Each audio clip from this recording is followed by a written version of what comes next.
من أنا من أنا من أنا لولاكم كيفما حبكم كيفما أهواكم من أنا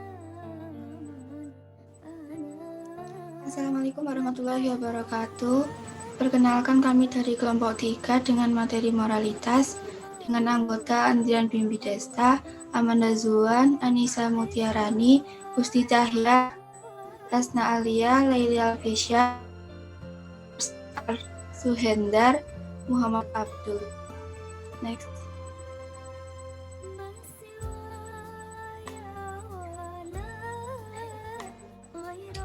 Moral merupakan suatu istilah yang digunakan untuk merujuk kepada suatu ajaran, dapat berupa baik maupun buruk, yang telah diterima oleh kalangan umum. Moral berasal dari bahasa Yunani mos, yang artinya yaitu adat istiadat atau tata cara.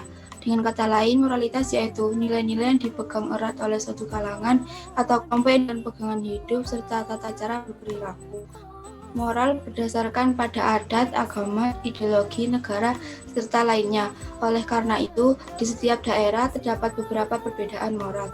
Moral dalam perspektif Islam yaitu dikemukakan oleh Al-Ghazali, yaitu suatu kepatuhan umat terhadap Allah SWT, di mana terdapat ciri orang yang bermoral yaitu memandang martabat dari manusia serta mendekatkan diri kepada Allah. Moralitas dipengaruhi oleh dua faktor, yaitu orang tua atau lingkungan keluarga serta lingkungan tempat tinggal.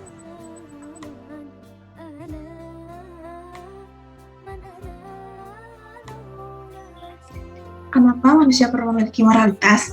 Hal yang menjadi pembeda antara manusia dengan makhluk lain seperti tumbuhan serta hewan, yaitu manusia memiliki pola pikir serta akal sehingga segala sesuatu yang diperbuat akan mendapatkan pertanggungjawaban. Apabila manusia memiliki moral yang baik, senantiasa hidup dengan penuh makna. Pendidikan moral perlu ditanamkan sejak sedini mungkin karena semakin berkembangnya zaman, moral dari anak-anak atau remaja semakin menurun. Kian marak remaja yang terjerumus ke dalam hal-hal negatif atau biasa disebut dengan kenakalan remaja.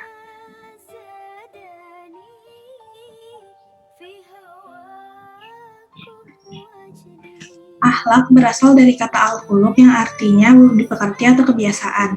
Akhlak secara istilah merupakan suatu yang melekat pada manusia sehingga lahirlah perbuatan baik maupun buruk. Akhlak berkaitan dengan budi pekerti, etika, sopan santun. Selain itu, akhlak juga mencakup antara hubungan manusia dengan dirinya sendiri, misalnya memelihara tubuhnya sendiri secara fitrah, serta memenuhi semua haknya sebagai manusia. Hubungan manusia dengan Allah seperti melaksanakan ibadah serta meminta hanyalah kepada Allah. Hubungan manusia dengan sesamanya seperti saling membantu sesama saat dilanda kesusahan seperti bencana alam yang kian banyak terjadi akhir-akhir ini. Serta yang terakhir, hubungan manusia dengan alam lingkungannya, misalnya tidak merusak lingkungan serta tidak menyiksa hewan-hewan. Ditinjau dari sifatnya, akhlak dibagi menjadi al-akhlak al-karimah atau perbuatan baik serta terpuji dan al-akhlak al-sayyi'ah atau perbuatan buruk dan tercela. Contoh dari al-akhlak al-karimah yaitu berteman dengan masa depan, bersikap positif, tidak sombong. Sedangkan contoh al-akhlak al-sayyi'ah yaitu suka mencela orang lain, sombong, dan suka berbohong. Lalu ada pula contoh permasalahan yang ada di dalam normalitas, yaitu kenakalan remaja. Kenakalan remaja ini merupakan perbuatan yang melanggar norma, aturan, dan juga hukum dalam masyarakat yang dilakukan oleh usia remaja atau transisi dari anak-anak menuju dewasa. Kenakalan remaja ini meliputi perilaku para remaja yang menyimpang dari norma-norma dan juga akhlak yang ada. Kenakalan remaja ini sendiri dapat terjadi karena beberapa faktor, seperti faktor eksternal dan juga faktor internal. Terdapat dua faktor penting penyebab dari kenakalan remaja sendiri, yaitu lingkungan keluarga dan juga lingkungan pertemanan. Dua faktor ini memiliki peran penting pada perkembangan pemikiran dan kehidupan seorang remaja untuk masa depannya. Tentunya, kenakalan remaja ini berhubungan langsung dengan normalitas dan akhlak yang ada, karena kenakalan remaja ini telah melanggar dari normalitas yang telah diterapkan selama ini, baik itu normalitas secara agama maupun masyarakat dan hukum. Dan juga, kenakalan remaja ini merupakan perbuatan yang sangat jauh dari akhlak yang baik, atau bisa dikatakan kenakalan kenakalan remaja ini merupakan contoh dari akhlak yang tercela.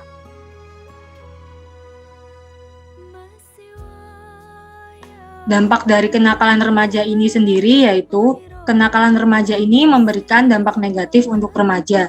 Dampak yang dilakukan tersebut tentunya dapat mempengaruhi masa depan dan juga dapat mempengaruhi psikis pada remaja. Contoh dari dampak negatif yang didapatkan yaitu adalah dikucilkan oleh masyarakat, putus sekolah, kehilangan masa depannya, jauh dari Allah, mendapatkan tekanan secara batin, dan masih banyak lagi contoh dari dampak negatif yang timbul akibat kenakalan remaja ini. Contoh pada kenakalan remaja ini sendiri ada seperti berkelahi, bolos, mencuri, tawuran, menggunakan obat-obatan terlarang, pembunuhan, seks bebas, tidak mempunyai sopan santun, dan bersikap liar, dan masih banyak lagi contoh sikap yang bisa dikatakan sebagai kenakalan remaja.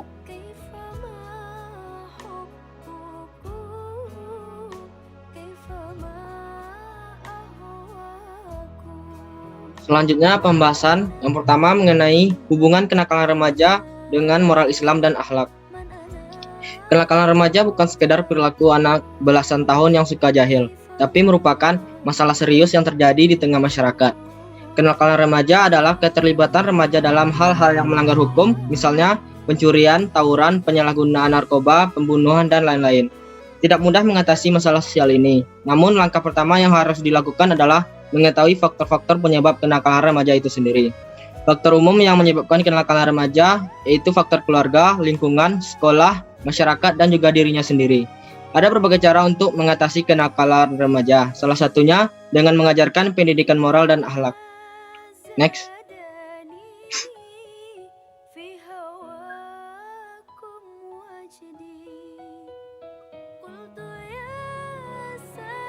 Dalam Islam ada dua konsep yang berkaitan dengan istilah moral. Pertama, akhlak yang biasanya diterjemahkan dengan etika atau nilai moral.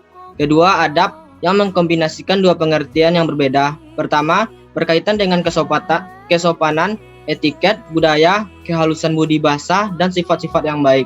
Kedua, bermakna moralitas dan nilai. Dengan demikian, moral adalah budi pekerti atau akhlak yang berisi ajaran tentang kesusilaan. Adapun model-model pendidikan moral yang bisa diberikan ialah sebagai berikut. Pertama, pendidikan nilai moral dalam keluarga. Keluarga memiliki peranan yang sangat penting dalam pendidikan nilai moral bagi anak-anaknya, termasuk nilai dan moral yang dalam beragama. Artinya, keluarga berkewajiban memperkenalkan dan mengajak anak-anak dan anggota keluarga lainnya pada kehidupan beragama. Untuk melaksanakannya, orang tua sebagai tokoh-tokoh inti dalam keluarga itu terlebih dahulu harus menciptakan iklim religius dalam keluarga itu yang dapat dihayati seluruh anggotanya, terutama anak-anaknya. Yang kedua, pendidikan nilai moral di sekolah. Sekolah merupakan tempat yang sangat penting dalam pembinaan moral anak setelah keluarga. Guru di sekolah merupakan orang tua kedua setelah ibu bapak dalam keluarga. Modal pendidikan nilai moral yang dapat dilaksanakan di sekolah diantaranya. Next. Yang pertama, hendaknya di sekolah menjadi lapangan yang baik bagi pertumbuhan dan perkembangan mental dan moral anak didik. Yang kedua, pendidikan agama harus dilakukan secara intensif, ilmu dan amal supaya dapat dirasakan oleh anak didik di sekolah. Terakhir, segala sesuatu yang berhubungan dengan pendidikan dapat membawa anak didik kepada pembinaan mental yang sehat, moral yang tinggi, dan pengembangan bakat, sehingga anak itu dapat lega dan tenang dalam pertumbuhannya dan jiwanya tidak goncang.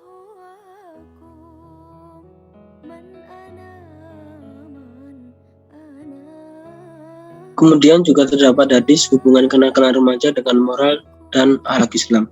Contohnya pada surat Al-Ahzab ayat 21 yang berbunyi, A'udzubillahi minasyaitonirrajim. Bismillahirrahmanirrahim. Laqad kana lakum fi Rasulillahi uswatun hasanatun liman kana yarjullaha wal yawmal akhir. Yang artinya, sesungguhnya telah ada pada diri Rasulullah itu suri tauladan yang baik bagimu, bagi orang yang mengharap rahmat Allah dan kedatangan hari kiamat, dan dia banyak menyebut nama Allah. Kandungan dari ayat tersebut menjelaskan bahwa Nabi Muhammad SAW merupakan tauladan yang baik dan harus diikuti oleh orang-orang yang beriman. Sebagaimana orang-orang yang beriman meyakini bahwa satu-satunya jalan untuk selamat di dunia dan akhirat hanya dengan mengikuti sunnah Rasulullah Shallallahu Alaihi Wasallam dan tidak ada yang lain. Next. Juga terdapat hadis yang berbunyi dari Abu Hurairah radhiyallahu an. Ia berkata, Rasulullah Shallallahu Alaihi Wasallam pernah ditanya tentang sesuatu yang paling banyak memasukkan seseorang ke dalam surga.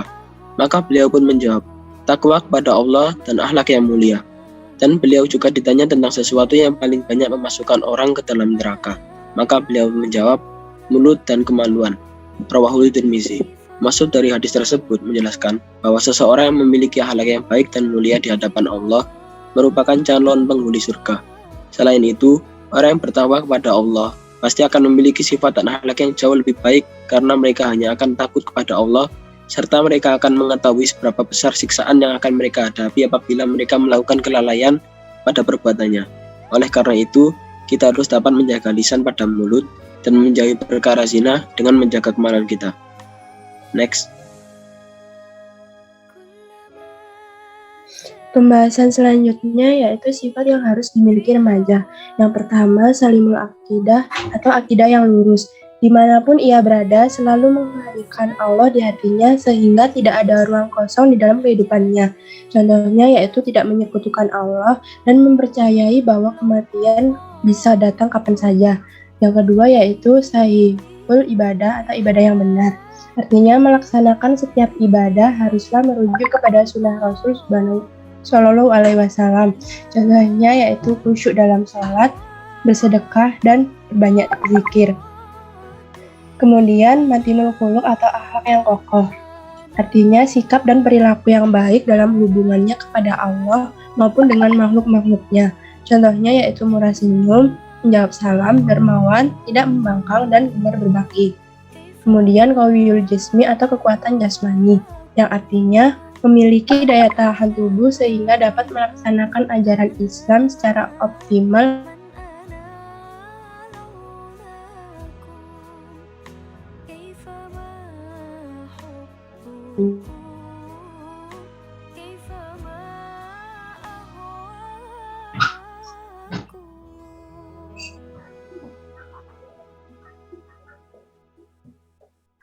Next. Selanjutnya yaitu mushafaful fikri atau intelek dalam berpikir, yang artinya berwawasan luas dengan terus mengasah pengetahuan. Tidak hanya ilmu agama, tapi juga ilmu secara umum. Contohnya yaitu berpartisipasi dalam memecahkan masalah, membaca, dan menghafal Al-Quran. Selanjutnya, mujadatul linafsihi atau berjuang melawan hawa nafsu.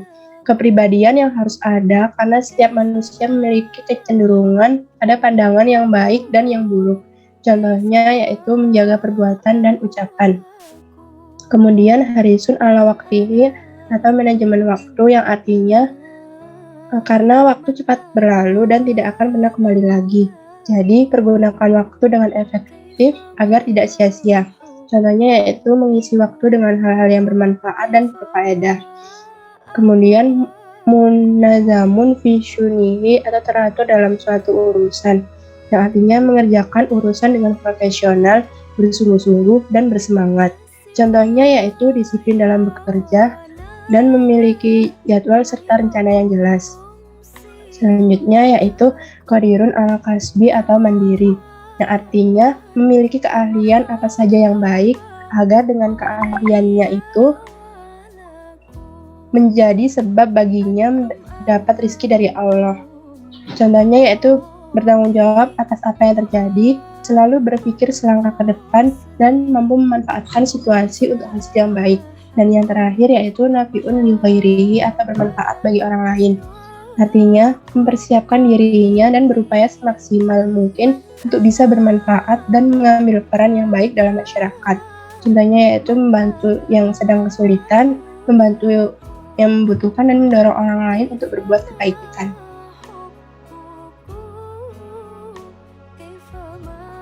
Selanjutnya pembahasan tentang cara mengatasi kenakalan remaja.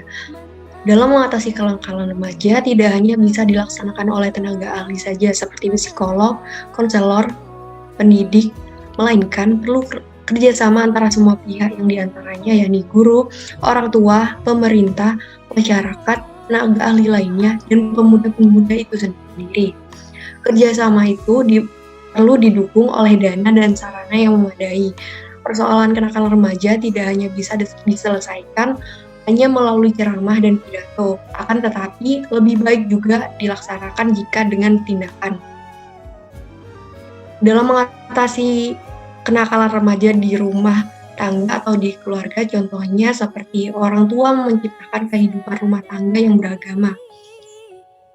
Dalam hal ini, orang tua dapat menerapkan kehidupan agama, yakni takwa kepada Allah di dalam kehidupan sehari-hari, lalu menciptakan kehidupan keluarga yang harmonis tanpa adanya kekerasan, baik itu kekerasan verbal maupun fisik. Lalu adanya kesamaan norma-norma yang dipegang antara ayah, ibu, dan keluarga lainnya di rumah tangga dalam mendidik anak. Selanjutnya, memberikan kasih sayang kepada anak secara wajar. Lalu, memberikan perhatian yang memadai terhadap kebutuhan yang dibutuhkan oleh anak-anak. Selanjutnya, memberikan pengawasan secara wajar terhadap pergaulan anak dalam lingkungan masyarakat, supaya anak sendiri tidak terjebak oleh pergaulan yang dapat membawa dirinya ke dalam pergaulan yang negatif.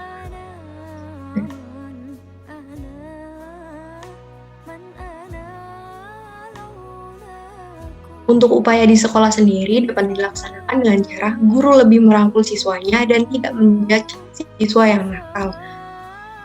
Lalu mengintensifkan pelajaran agama dan mengadakan guru agama yang ahli dan berwibawa, serta mampu bergaul secara harmonis dengan guru umum yang lainnya. Hal tersebut dilakukan agar di dalamnya tercipta kenyamanan antara satu sama yang lain. Selanjutnya, mengintensifkan bagian bimbingan dan konseling di sekolah, karena bimbingan dan konseling di sekolah ini merupakan hal yang penting bagi kesehatan mental remaja itu sendiri. Selanjutnya, memegang erat norma-norma yang ada di sekolah.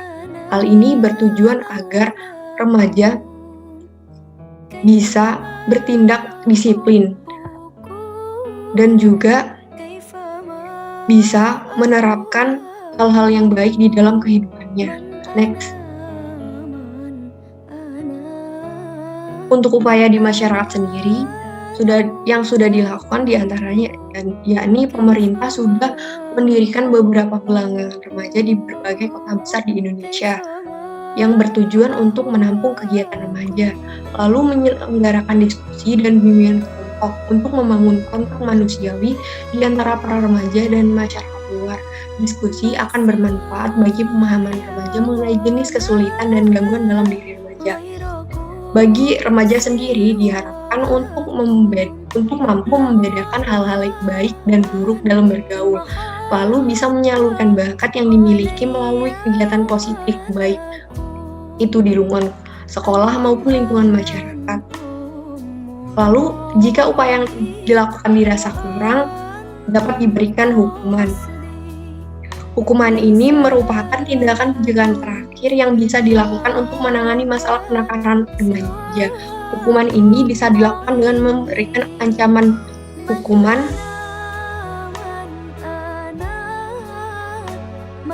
dengan sesuai perbuatannya. Tindakan kuratif sangat bermanfaat untuk mendeteksi dan membangun mental positif bagi remaja dalam membentuk identitas dan karakter yang dimiliki oleh remaja itu sendiri.